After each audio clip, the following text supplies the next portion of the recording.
Welcome, everyone. I'm Dorothy Orzelak with the Institute for Business in the Global Context here at the Fletcher School. Delighted to welcome everyone today to this edition of Fletcher Futures. I'm going to turn it over to our Global Business Dean, Bhaskar Chakravorti, to get us started as we kick off this event. Over to you, Bhaskar. Thank you, Dorothy. This is a Friday morning, or no, it's not morning. We are well past morning, Friday afternoon here at Fletcher on the East Coast of the United States. It's a real pleasure to see all of you. At least we see your profile images. If anyone feels comfortable, feel free to switch your video on. We'd love to make this a friendly, casual, informal conversation. And this is a series that we have been organizing for quite a bit of time called Fletcher Futures. And we'll tell you a little bit about what Fletcher Futures is all about. But one of the most important thing about the future is that the future comes after something called the past and something called the present. So it's actually a great way to connect that past with the future. Of course, our focus is going to be on the future, but we don't forget what we left behind. So what do I mean by all that? We use this particular forum to bring together a Fletcher mentor, advisor, guide, professor with a former Fletcher student. And it gives both professor and student an opportunity to go back in time and remember how they first met and some experiences from their classes. Maybe the student is carrying a grudge against the professor, and this is a time to come back as two adults kind of saying, gee, Professor Schena, how about that grade you gave me in that midterm? Let's revisit. Oh no, you can take it in any direction. This is an opportunity to reconnect and meet up, and really explore a few ideas that you may have discussed in that classroom a few years back. And now this former student, who is now a proud graduate of the Fletcher School, is out there in the real world doing some really important things and very often building on what she or he learned in that classroom and putting that into practice. So this gives us a sense of that arc from knowledge transfer, knowledge creation to knowledge in action, and then closing the loop back into, gee, Professor Schena, I wish I had paid a little bit more attention to class number 7, because that's exactly what I'm using right now in my class, in my work right now. So we do this in every episode, as it were, of Fletcher Futures. So I'm Bhaskar Chakravorti. I'm the Dean of Global Business at the Fletcher School. I also direct the Institute for Business in the Global Context, which is the center at Fletcher where we operate on all things at the intersection of the world of business and the world. And we take great pride in our professors and our students and our staff who help us navigate that intersection. And this is a chance for us to navigate a particular intersection with two of my favorite people at the Institute for Business in the Global Context, Professor Pat Schena and Novejot Sandhu, fondly called Novie by everybody. If you say Novejot, a lot of people at Fletcher may not know who we are talking about. So Novie Sandhu, and Professor Pat Schena is also fondly called, he's called Patrick Schena on Zoom, but he's Pat Schena. So Novie and Pat, welcome to Fletcher Futures. We would love to sort of kick this conversation off with the two of you in some sense reuniting and perhaps having a conversation about how this journey started. And maybe we'd also, along the way, hear from you about Novie, what's the most interesting thing you're doing these days?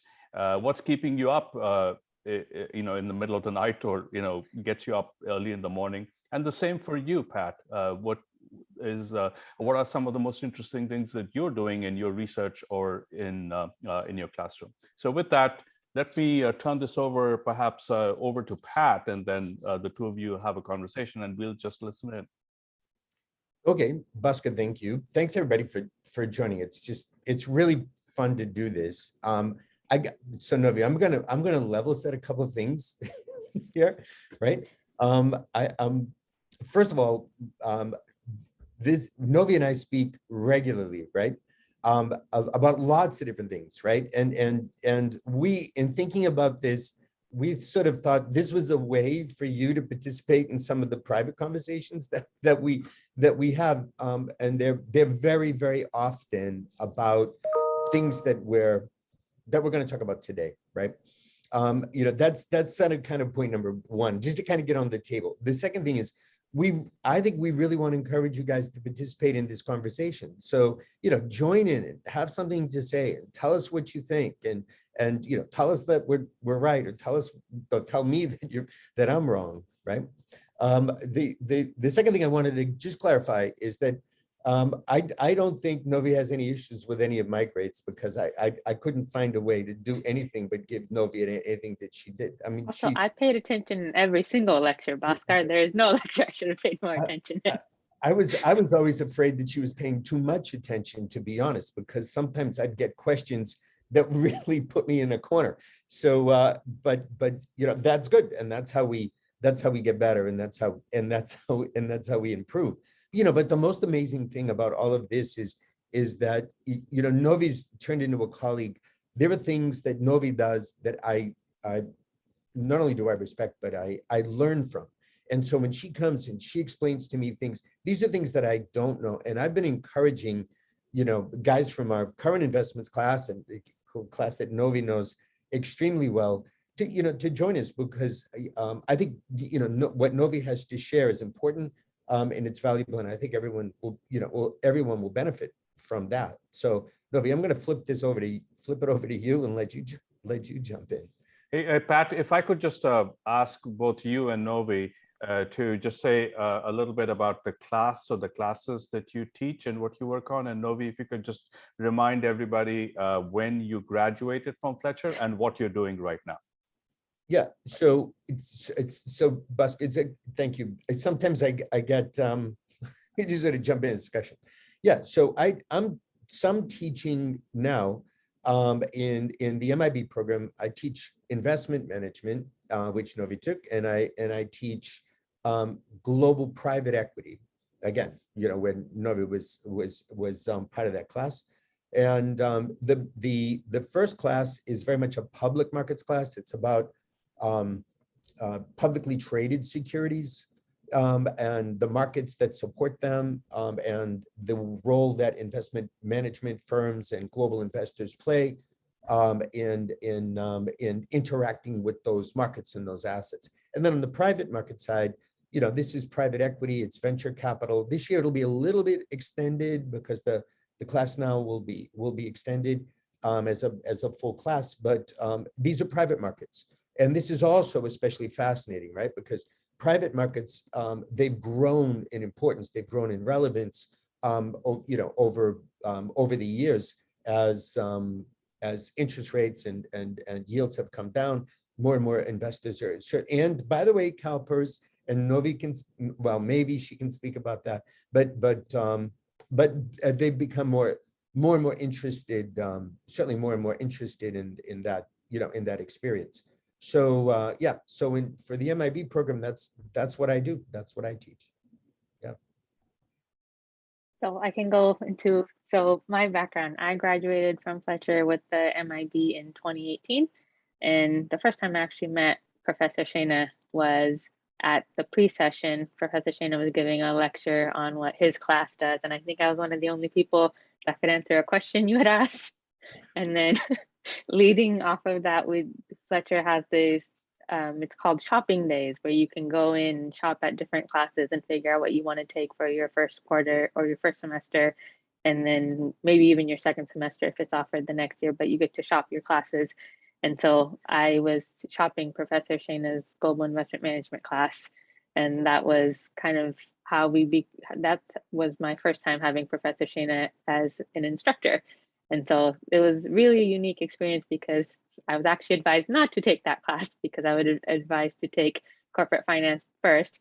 But my background actually made it made it like fairly easy for me to transition into that class. I started out my career at the California Department of Insurance, and I was working for a program that was trying to help insurance companies make community development investments. So a lot of the reason why I came to Fletcher is because I had a lot of different pieces of knowledge from different types of work roles, but I didn't really understand how it all fit together. And Fletcher really helped me figure that out and helped me figure out what do I want to do in the future. And so when I came to Fletcher and I took classes like corporate finance and Professor Shena's global investment management classes and private equity, it wasn't necessarily like I'm learning this brand new thing. I had some background in it because I was working with insurance companies across their investment and asset class spectrum. But it was really understanding like, okay, what is a public investment and what are the different types of public investments? And then when you think about the private space, like what are the different types of vehicles you can use to invest in the private space? And then I also did a few other projects with Professor Schena during my time at Fletcher. And so, which included my capstone, and I was part of the Mint team and the Fletcher Social Investment Group, which are all great programs and places where I made some of my best friends. So I would highly recommend looking into them. And so kind of after Fletcher, my first official role that I landed in was at the California Public Employees Retirement System, working within their sustainable investments team. And that was an interesting role when I started out because it's more focused on kind of the public company engagement front. CalPERS is a very active shareholder. And so at that time, they were in the midst of something called the Climate Action 100. They're still in the midst of that. But the idea behind that is you have a coalition of investors that have agreed to a common set of goals that they hope to achieve specifically related to climate from their engagement that they conduct confidentially with each of the companies in their portfolio, and then hope to make progress on climate related initiatives based off of that. That role for me quickly transitioned into more of a data type of role. And one of the things that Professor Schena and I always talk about is this idea of like, what are the data challenges that come along with, if you think about either public investments or private investments, because both of those have their own unique challenges. And then more recently, actually very recently, I have transitioned to the real assets team within CalPERS, and that is more on the private asset side. So also a very interesting role. So Novie, one of the things that I thought maybe we could see if we can get these guys to share their thoughts on, and I'm sure you will, and I have some thoughts on this. This is the conversation here is kind of deemed impact investing. Does it work? It's a little bit controversial, of course, right? But it's funny because we asked this question all the time, even when I was at Fletcher.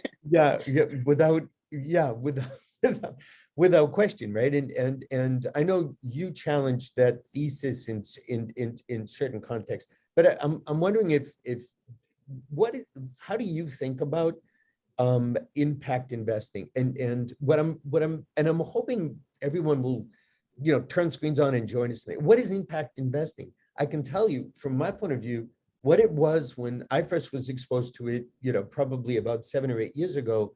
I think it's transformed. I think it's different than what it was before. But wait, what do you think? And how would you define it? I mean, do you have a definition for it? No. Yeah. I mean, I always think back to like a session that you did for FSIG where we asked you kind of like what an impact investing 101. And one of the things that you wrote up on the board was like, impact is in the eye of the beholder. And I think in a lot of ways that is still true today. Like even like when we think about impact investing in the earlier stages, one of the problems that we always saw with it was scale, right? Like, okay, assuming that you accept that this is possible on a smaller version, like if you're thinking about like companies that are just emerging in more of like the lower spectrums of private equity, like can you scale it and make and still hold the same metrics and the same criteria that you would for a small company for a larger company? And I think like on some extent, I would agree that if you're thinking about emerging companies, there is more of an opportunity for impact because you can define the metrics. If you're a private equity owner and you own like 50% of that company or like 50% or less, like you can work with the founders and say like, hey, in order for us to give you capital, here are the metrics you have to report on, and even like work out what are relevant metrics. When you start thinking in like terms of bigger companies and larger assets, I think that gets harder because in some sense, especially when you think public equities, these are established companies. The metrics that you're applying are based off of information you can scrap from their public reporting, right? And so then it becomes this issue of like, if you look at the iShares indexes and ETFs and you look at like what are their top holdings in the ESG funds, it's all tech companies. And so it's kind of coming down to like, you look at metrics that are that you can commonly define across all different types of companies, and then you try to find the best. And if you think about who the best is, it's usually the company that doesn't have the most offenses. And that comes out to be tech companies. Right. By the way, point of caution, you'll notice that the pace of this discussion is pretty fast. It's the way we usually kind of engage. And it's also a little bit wonky because, we're oftentimes using the sort of language of this space. And that sort of, just to reflect on something there for a second, when you think about what is impact investing, I mean, for me, the connection through time of impact investing is the investing piece. This is all about deploying money, right? It's deploying capital. And, when I was first exposed to this, and by the way, my exposure to this was through students, and my reinforcement of this is through like Novie, for example, who bring more to this, for me, than I sometimes am able to go sort of derive from myself. But, one of the things I guess that's important for me to always keep in mind is that when we first began to talk about impact, it was strictly a conversation around small companies, social enterprises, private assets, where the definition of impact was a little bit more tightly coupled, right, with what the company did and how the company was likely to perform. Guys, I mean, and many of you know this, today, the idea of impact or the notion of impact has dramatically extended. And so it's now, that term is now used across asset classes. It's used across, different kinds of markets. And I'm always intrigued when you listen to, an investor who will say, oh, I've been doing impact investing for 20 years. Well, that's good. But, I'm not sure that anyone recognized that it existed 20 years ago, which sort of comes back to the question, what is it? And is it different than strictly just ESG?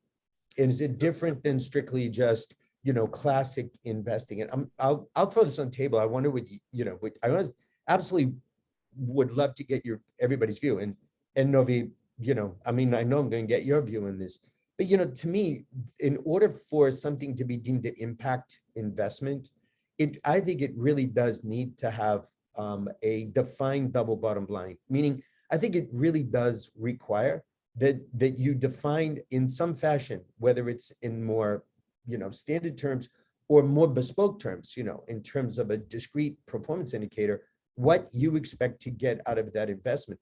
And those terms, whatever they are defined as part of the investment itself. So it's not simply aspirationally saying, oh, we hope this, we hope that. It's about, no, I'm deploying capital with the objective to do these things.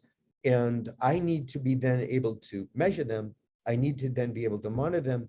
And then I need to be able to draw a conclusion about whether I performed on the basis of that. And so to me, that's different than simply saying, oh, I'm going to invest in solid ESG assets just because they have a high rating or something along those lines. So Novie, I don't know. Bhaskar is going to jump in. Yeah, I just have a question and just a point to make to put this discussion in context. I know that several of you who have joined this this session have joined because you're interested in learning more about Fletcher and professors and our students and their experiences and the specific topic of impact investing. You're probably interested in impact investing, but some of the terms, Pat, as you mentioned, I would just ask you to just spell it out a little bit, because for many of us, this is something new. So, even ESG, let's just sort of clarify what this is. And also I'd like to clarify that Pat Schena is the expert on investment management at Fletcher, and he's asking the question, what's impact investing? And it's a genuine question. I don't think it's a rhetorical question. Novie is working for CalPERS, which is probably the largest client of investment managers anywhere in the United States. So if you guys can't define impact investing, then we're all in trouble. So because you almost drive where the investment industry is going to go, because you have such a powerful role to play. And of course, your cat also has some question about impact investing. So I just want to set that in context, that we are genuinely asking this question, and hopefully we'll get some clarity. Go ahead. Highly not rhetorical. So I don't know, Novie, do you want to chime in on this theme? Yeah, I was thinking when you were talking about like the intent, I know like Professor Alnur Ibrahim has this class like managing social enterprises, which in like I actually took that class. In some ways there's like I could make the connection, because like his like one of his main theses behind his class is like there has to be intent when you're developing these organizations, right? Like it can't be an afterthought where it's like, okay, I'm doing this, oh, I'm a social enterprise now.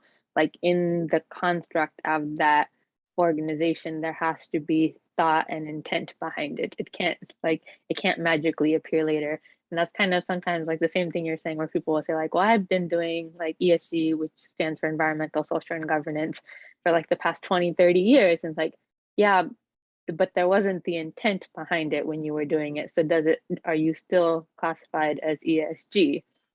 And it's like a similar thing when you think about some of these like impact funds, where like is because a company is in like clean tech, or because a company is providing like alternatives to alternative protein products, like does that automatically make you an impact fund because that's primarily what you invest in? Or does it have to be the idea of like, no, I am making this product because I know it's going to help reduce emissions, which is good for the planet? And then the other thing is, like you said, double bottom line. Does it have to be double or triple bottom line? Because can you only be climate centric and say like, I'm focusing on reducing emissions? Or do you also have to be like, I'm paying my employees well, because I believe that that's how I improve how I improve human capital and social aspects of this economy, and all the profits are not going to my shareholders, are not going to me. So like more dimensions of that, other than just the, hey, I'm hitting one piece of this. It's why do we even bother asking, right? Why do we ask this question? And I think one of the reasons that we ask this question, curiously enough, is that impact investing, we can all debate the definition, but impact investing in some respects has become popularized. And especially, perhaps in the last several years, it's growing sort of in interest, to the point where now you have large investment managers that are sort of seizing on the theme, and they're putting together investment products that are seeking out capital of interested investors. These could be individuals, and certainly they could be institutions that are trying to do well and do good at the same time. And so that raises challenges with this notion of washing. You guys may have heard this expression, washing. Of course, you know what washing is, but here, this is about washing in the whitewash sense. It's about washing assets in such a way that allow you to project an association or an affinity, with these assets, and when perhaps you might not. So it could be greenwashing, where you're espousing all of these sort of great principles and ideals, and then in your implementation, you're falling short. Or it could be, there's such a term called impact washing. And impact washing, it kind of works the same way. You're espousing to be, an impact investor, but, you've kind of changed or moved around the deck chairs a little bit, to put all the trappings on of a responsible investor. But your investment practices don't necessarily reflect this sort of this sort of strong commitment. Novie used the term intent to actually to actually implement. And so I guess we want to certainly make it apparent that that the great appeal around this idea also presents with it specific challenges, which is I think why we raised the term sort of how do we define it. And for individual investors, any investor, I think it's important for those investors to define it in a context that's consistent and specific to to their objectives, right? In some respects or another. So Novie, I have hopefully you're comfortable, answering this question, but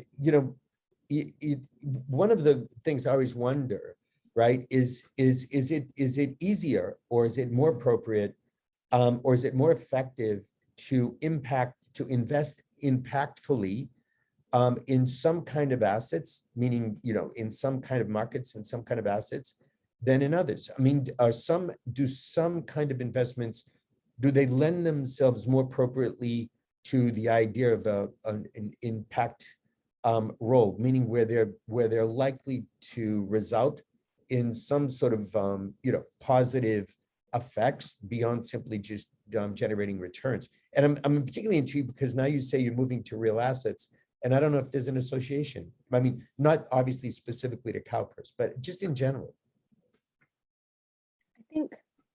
I don't know if I'd use the word appropriate. I think if I were thinking of it, I'd say it's easier in some investments to do it, to like have impact, than in others.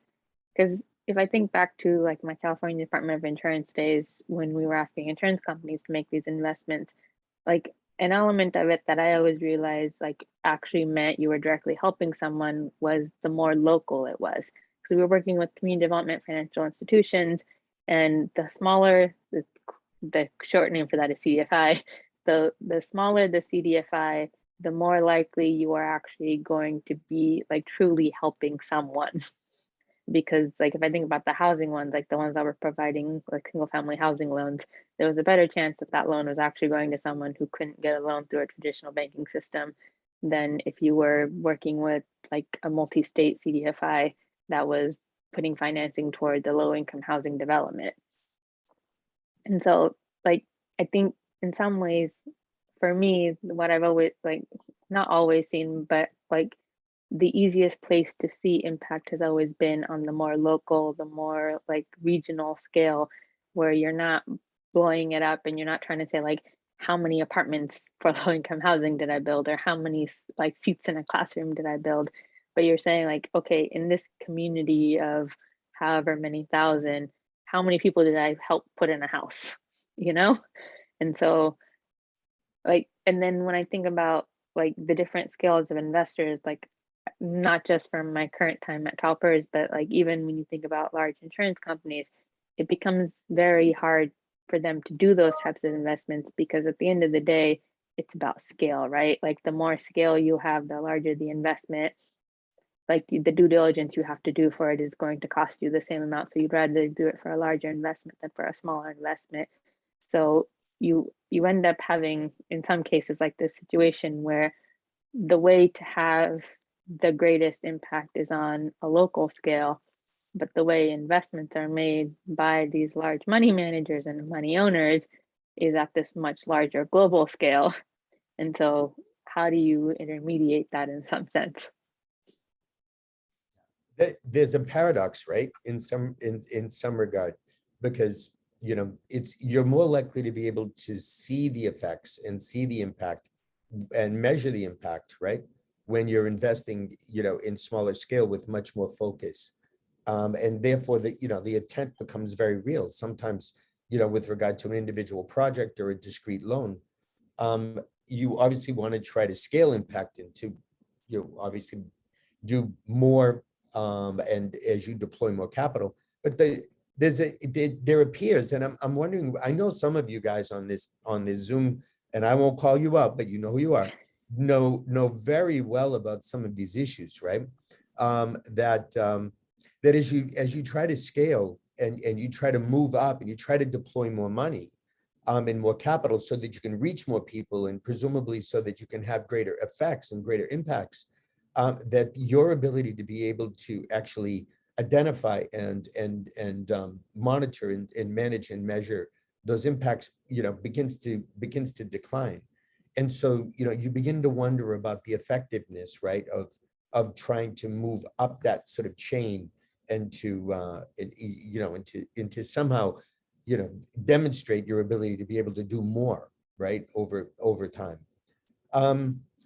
Here's I guess there's a ongoing debate, and one of the things I think that that's certainly begun to be, sort of that we've begun to identify, is more of these kinds of investments are being done in public markets. So these could be discrete funds that are investing, sort of, as they say, with impact, or these could be more broadly funds that are targeting environmental impacts or social impacts, or even enhanced and improved governance. Some of these things are actually even more refined on the social side, with where they're targeting, for example, gender effects and this kind of thing. I'm curious, given the fact that you've done a fair amount of work at CalPERS, looking at the way you would somehow sort of, try to identify these companies and perhaps, screen on companies like this. And again, without reference specifically to anything you're doing at CalPERS, is how easy or hard is it to actually do this when you're talking about publicly traded companies? And I know, of course, right, that you have a very clear sort of opinion, right, on the capacity of public companies to be able to actually do this in a way that's effective. So I'm wondering if you want to share some of that.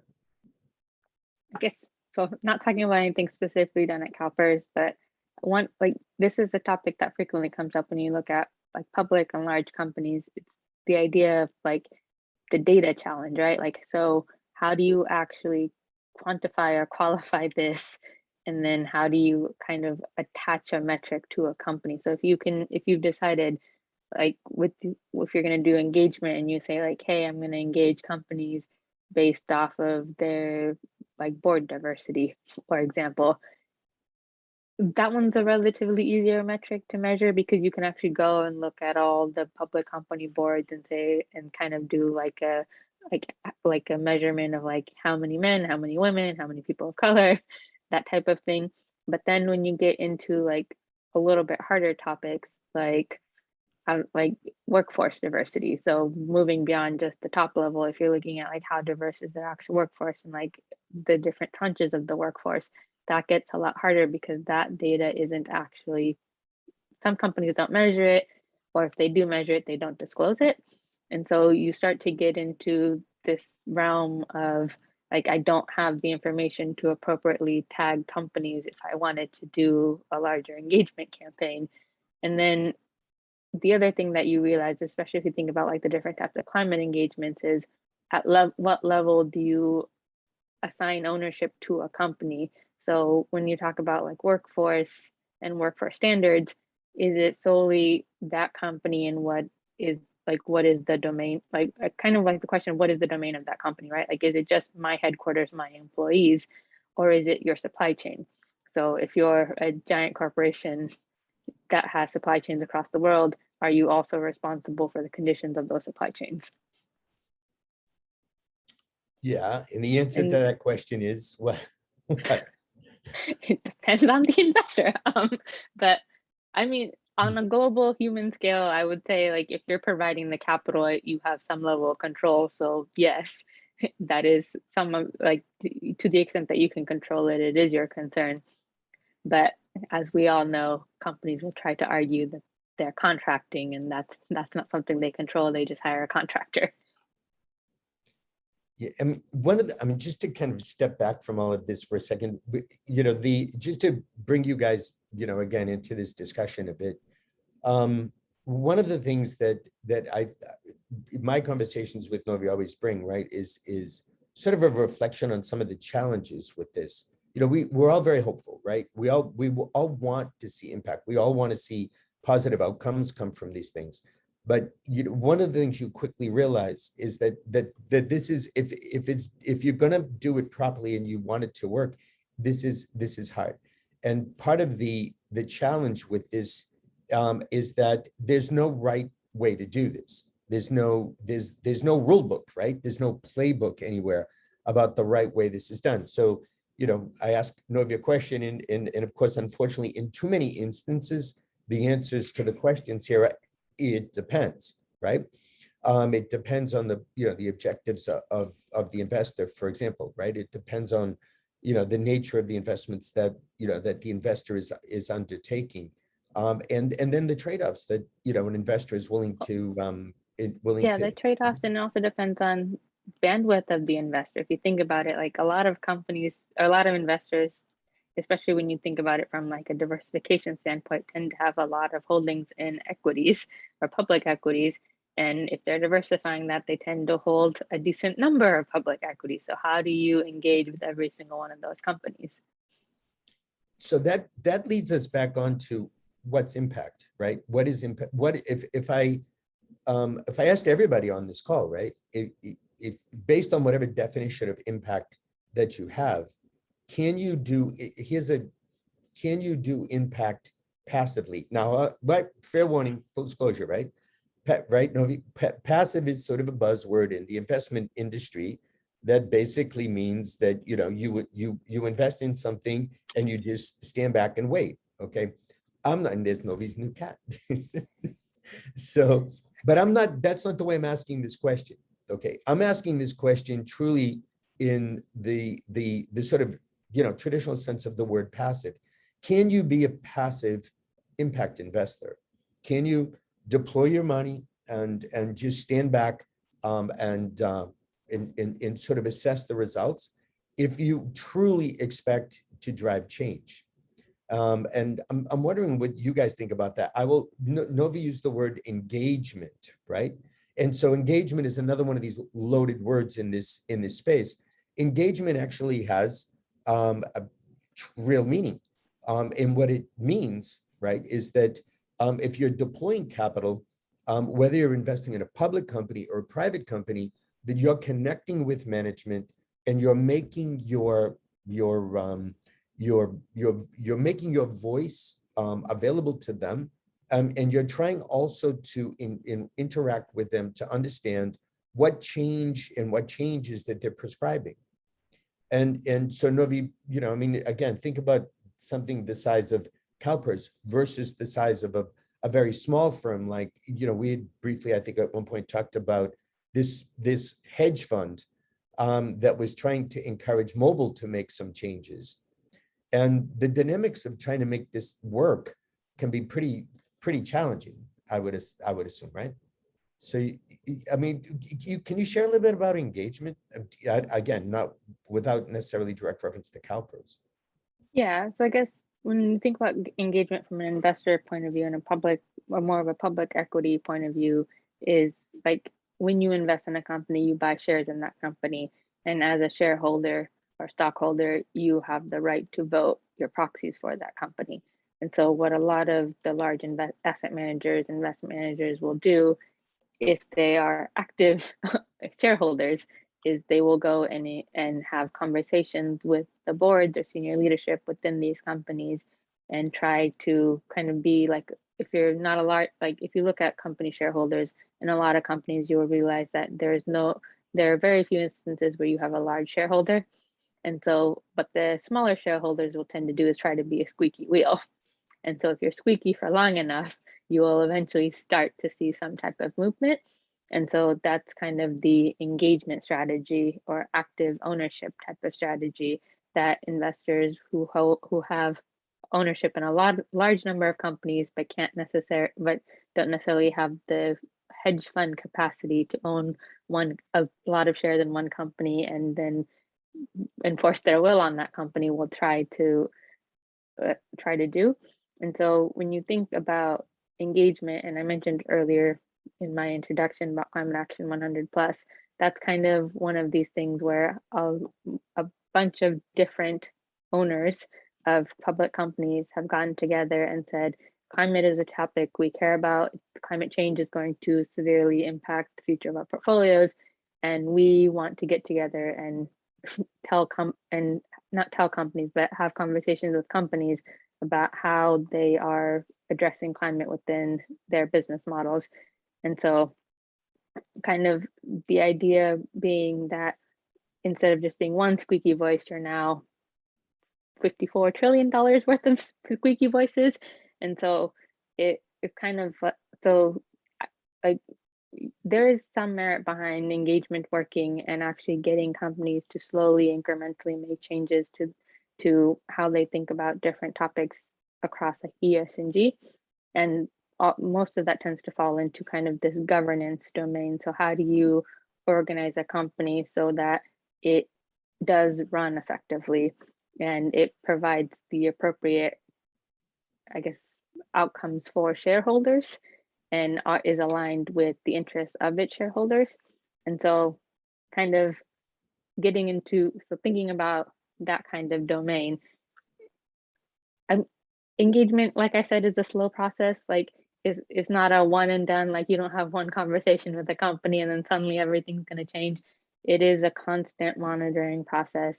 And that's why you have some of these different types of initiatives coming out, because on some level, you almost have to decide like, these are the companies I'm going to monitor for this next period of time. And yes, there's going to be other companies that come and go, but these are the core set of companies that I'm actually going to try to make a difference with. Great. Thanks, Novie and Pat, for this really fascinating conversation. And I think, all of us as flies on the wall have, a bunch of questions and observations, which, our time is going to start running out. So I thought let's open this up to the wider room. And there's already a hand up. So Garima, go ahead. Please say a little bit about what you're doing, so that we can contextualize your question or observation, and others feel free to jump in. Yeah, thank you so much. Thank you for this session. We have been talking about this impact investing session quite a bit in our investments class. As a background, I'm a second year MIB with a background in corporate law. And at Fletcher, I'm focusing on business for social impact and digital development. And we did over the summer under Professor Schena's guidance, we did a lot of work on responsible investing practices by the pension funds and sovereign wealth funds. And actually, I remember CalPERS performed pretty well in the scoring. But my question is slightly different. It's something stems from the investments class. Is we spoke about that a lot of asset allocators are now investing into companies which are making a transition from, let's say, using non-renewable to renewable.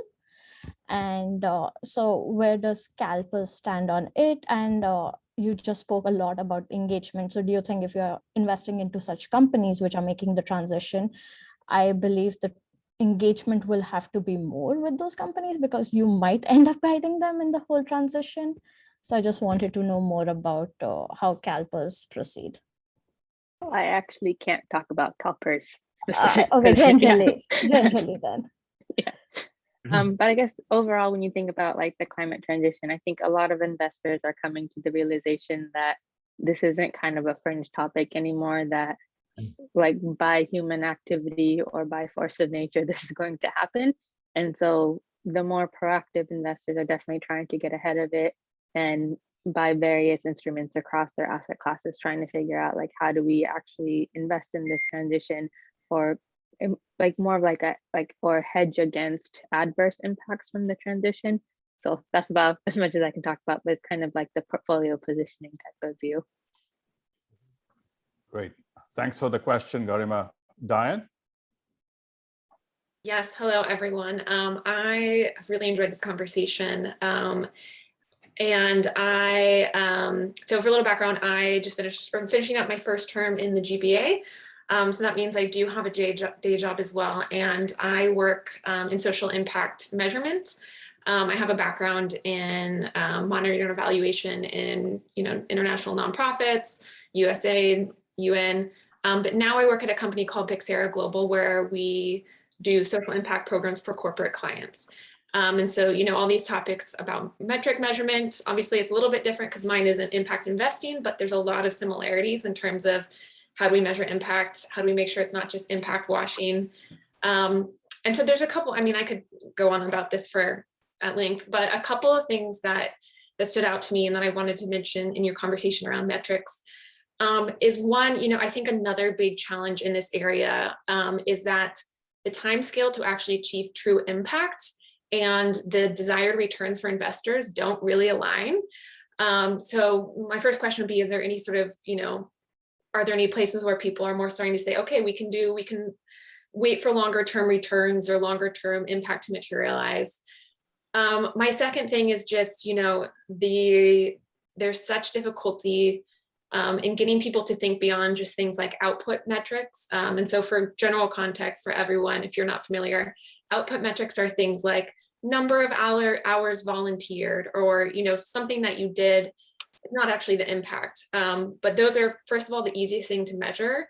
And especially in a corporate world, they're the easier things to like audit and verify as well. And also, there's sometimes, at least in my world, which is a little bit different, but we see a lot of focus on things like satisfaction with the program. Net promoter score isn't impact. It's an important metric, but it's not impact. So yeah, I guess just overall, again, I could keep going on, but with those kind of challenges, is there any place that is, starting to do that right? That is starting to say, okay, we're okay with longer term investing because we know impact's going to take time to materialize.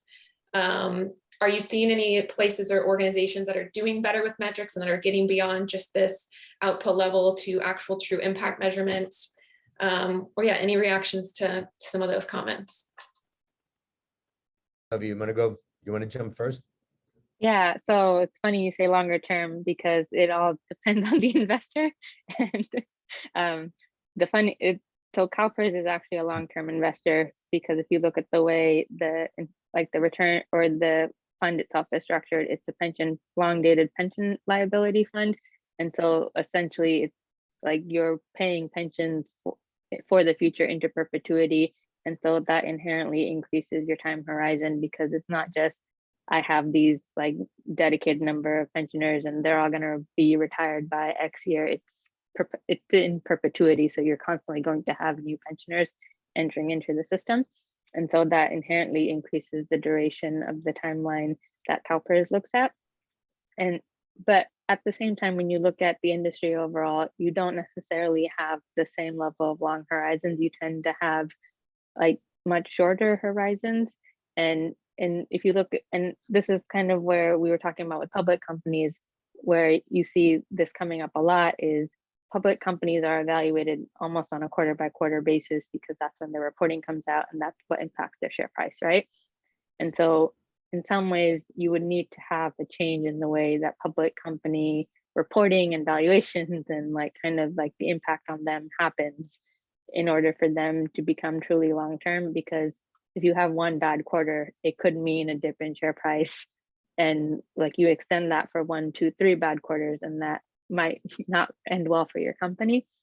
You do have, from what I've seen, you do tend to have a little bit more flexibility on the private side, especially because there's less of that public reporting and it's less of that like share price swing based off of a number that comes out every quarter. And so depending on how the fund is structured, back to what we were saying about intent, you can have more of that like longer duration wait and like let's see how the impact will materialize type of conversations. Yeah, exactly. I guess I was going to link this back to the type of asset, right? And that's in effect what Novie is saying. I think there are certain kinds of assets that lend themselves more to do this kind of an alignment. Diane, it's really such a great point, right? That I think sometimes is often overlooked. So in the case of private assets, the structure of the way investments are done there are almost by definition longer term. So if you're investing, for example, in a company, or if you're investing in a project, an infrastructure project, those are projects that are typically longer term, where the horizons are longer. And oftentimes, the investors will look at both sides of the impact equation. So what are the risks associated with the execution of that? And then, what is the probability of being able to generate significant, returns. And so I think, for example, in the case of equities, private markets tend to lend themselves a bit more to that kind of thing. Private and public markets perhaps a bit less. Also think about fixed. A lot of times we don't think about fixed income in this context. We don't think about lending, and I mean, there are, as you guys know, I mean, there are all sorts of discrete types of contracted credit securities like green bonds. But one of the ones that's caught my attention more recently are sustainability and sustainability linked bonds, where the coupon rates on those bonds, meaning the returns, are actually discretely linked to KPIs that the companies set for themselves in order to try to improve performance over time. Diane, one more thing. Again, we're wonky. These are what you're hearing are the terms of the trade, and impact investing has itself now taken on a sort of a professionalization that combines the things that Diane does, and I know Diane very well, but the things that Diane does with regard to measurement and reporting, and the things that traditional investors do. And so the idea of output measurements alone as a way to try to define impact, I think for many investors now have become insufficient. And they're now extending that conversation to things like outcomes. And what do those outcomes look like? How do you define them? And is there a way to quantify them? The broader challenge with all of this is that it's difficult to standardize these things across sectors and across companies, which means, and this is something I was saying earlier, if you truly want to do impact, you want to do it effectively. If you want to make it work, and that brings us back to the theme, I think in some respects that you have to design your impact outcomes at the outset of the investment, and then you have to manage to those outcomes. If you truly want this to work, and engagement is part of that exercise in basically reducing the risks to your impact. The term is impact thesis, to what your objective is with regard to impact. Diana, I mean, guys, Novie, I'd really, share your thoughts on that. I mean, I think the other thing that I was thinking is more of those like outcome type of metrics, since there's not a lot of definition around what they are. I think you still have to be flexible in terms of like, if an outcome doesn't play out the way you thought it would, maybe it needs to be redefined or rejiggered a little bit. And like, I think we tend to have, like, when metrics are designed at the outset, we tend to have such a rigid structure. Like if it doesn't happen exactly as X, Y, Z, then it's a failure, but kind of like redefining what is a success with an outcome.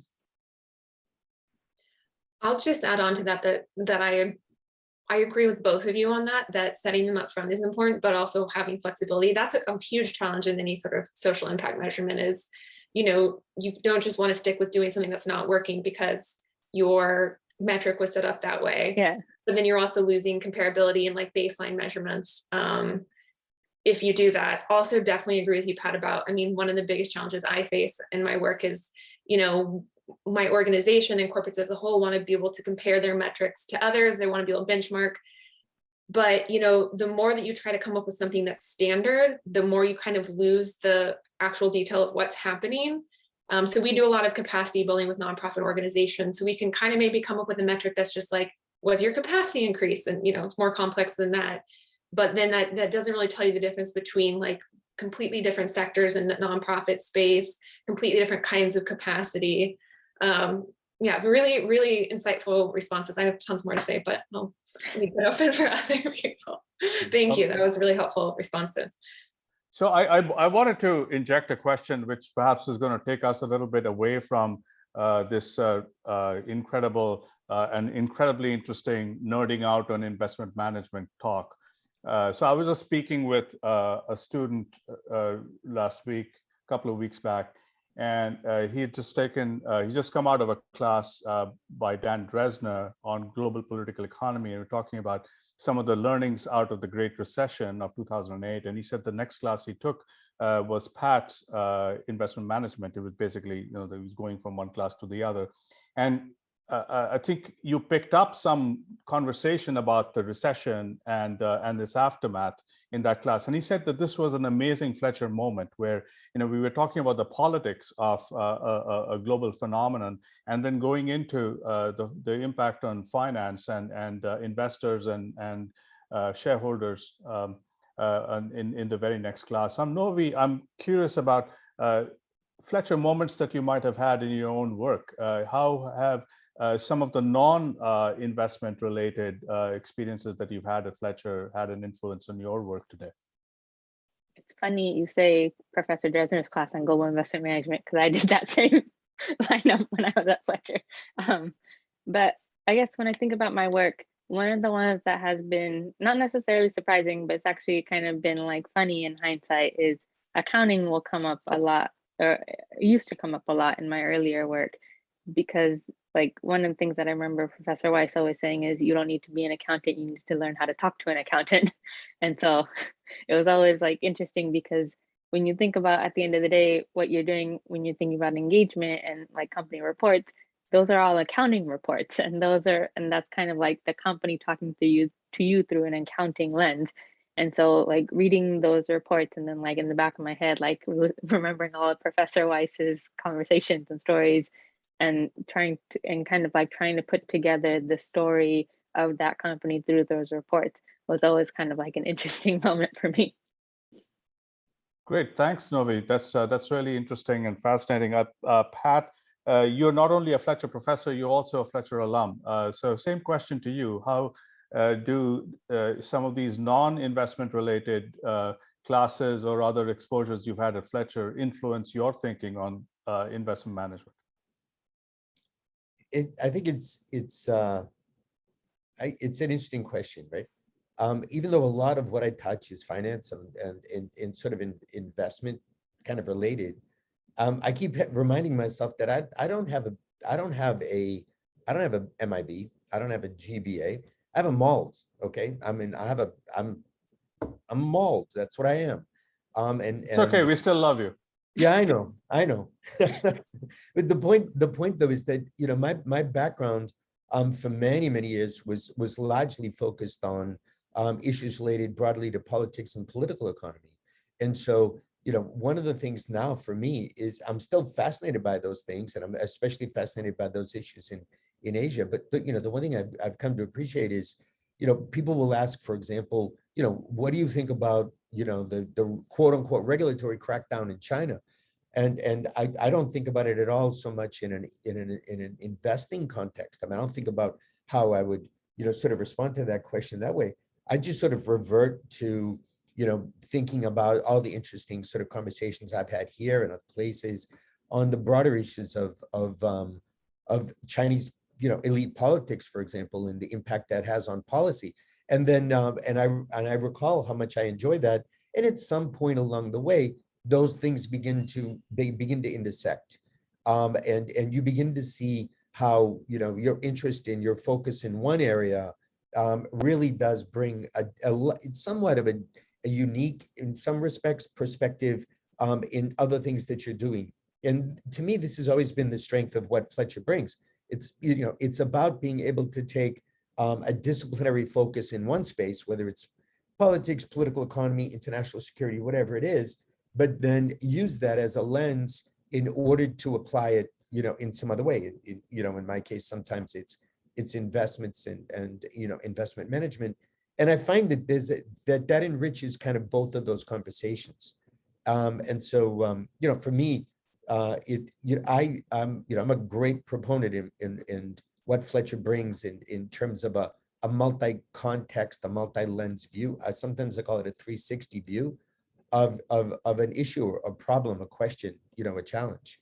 And I think so much of what Fletcher helps us and trains us to do is exactly that. Look at things from more than one perspective. It's very valuable. And I would just add to that, I wouldn't say it's necessarily like one class that gives you the perspective. I would say just like the experience of being like at Fletcher, interacting with multidisciplinary cohort and just constantly being exposed to different perspectives is kind of what helps you think about the context of any current topic that you are in. Yeah, I think this is a great place for us to pause. You certainly hit the window of time that we have, but also a great place to just reflect on the last few comments from Novie and from Pat. And both of you mentioned the word context, and I think this is really what makes any Fletcher conversation different, which is we pair any individual area, any discipline, whether it's politics or investment or security studies, with the larger context. And another point that Novie made, which I think is really important, and it's worthwhile reiterating, which is you learn not just from the person at the front of the room, like Professor Schena, but you learn as a Fletcher student from the person to the left of you and to the right of you, because you have this cohort that brings this breadth of experience from many different experience areas and different parts of the world. And different perspectives, that help build your own mindset and, frankly, your tool set. We started this conversation and ended it on this notion of what is impact investing. I think it's easy enough to say, well, investing is, we kind of understand what that is. It's easy enough to put some screens on a portfolio and say, okay, I won't invest in guns, I won't invest in, whatever it is, drugs, I won't invest in anything that is terror related. But beyond that, if one really has to think about impact is something that then ties us into that context, whether it's the environmental context or the social context or the governance issues. And if you don't really understand, what you're having an impact on, then you can never be a good impact investor. And frankly, you will not have impact. So I think you started with the question of what is impact investing. I think we have, some beginnings of an answer, and to get the rest of the answer, those of you who are at Fletcher, make sure that you finish all your exams and finals and papers and graduate. And those of you who are not at Fletcher, hurry up and get here. So thank you so much, Novie. Thank you, Pat. This was a fascinating discussion, and we're glad to see all of you. And Novie, good to see your cat as well. Thank you. Bye. Thanks, Bye-bye. Tal. Thank you. Thank you, everyone.